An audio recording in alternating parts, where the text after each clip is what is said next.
So client side നമ്മൾ പറഞ്ഞു ബ്രൗസറിൽ run ചെയ്യാൻ പറ്റുന്നുള്ളത്. ഓക്കെ, പക്ഷേ സർവർ സൈഡിൽ നമുക്ക് ബ്രൗസറിലല്ല, ഒരു ഇൻഡിപെൻഡൻറ്റ് എന്താ പറയുക, ഒരു എൻവയോൺമെൻ്റ് ആണ് പുറത്തേക്ക് വേറെ മെഷീനിലേക്ക് നമുക്ക് റൺ ചെയ്യാൻ പറ്റും. അത് Node.js എന്നൊക്കെ പറഞ്ഞാലേ.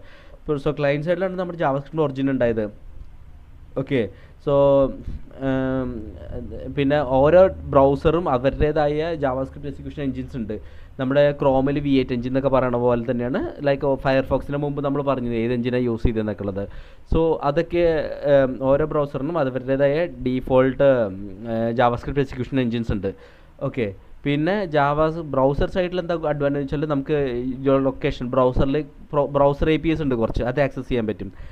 എന്ന് വെച്ചാൽ എനിക്ക് കറസ്പോണ്ടിങ് ഇപ്പോൾ ലൊക്കേഷൻ എടുക്കുന്നുണ്ടെങ്കിൽ നമുക്ക് കോർഡിനേറ്റ്സ് പാസ് ചെയ്ത് കഴിഞ്ഞാൽ ലാറ്റിറ്റ്യൂഡ് ലോങ്ങിറ്റ്യൂഡ് കോർഡിനേറ്റ്സ് ഒക്കെ പാസ് ചെയ്ത് കഴിഞ്ഞാൽ നമുക്ക് അല്ലെങ്കിൽ ആ കോർഡിനേറ്റ്സ് വെച്ചിട്ട് നമുക്ക് കറസ്പോണ്ടിങ് ലൊക്കേഷൻസ് ഒക്കെ കിട്ടും. അത് ബ്രൗസർ ഇൻബിൽട്ട് APIs കുറച്ച് പ്രൊവൈഡ് ചെയ്യുന്നുണ്ട് നമുക്ക് യൂസ് ചെയ്യാൻ വേണ്ടിയിട്ട്.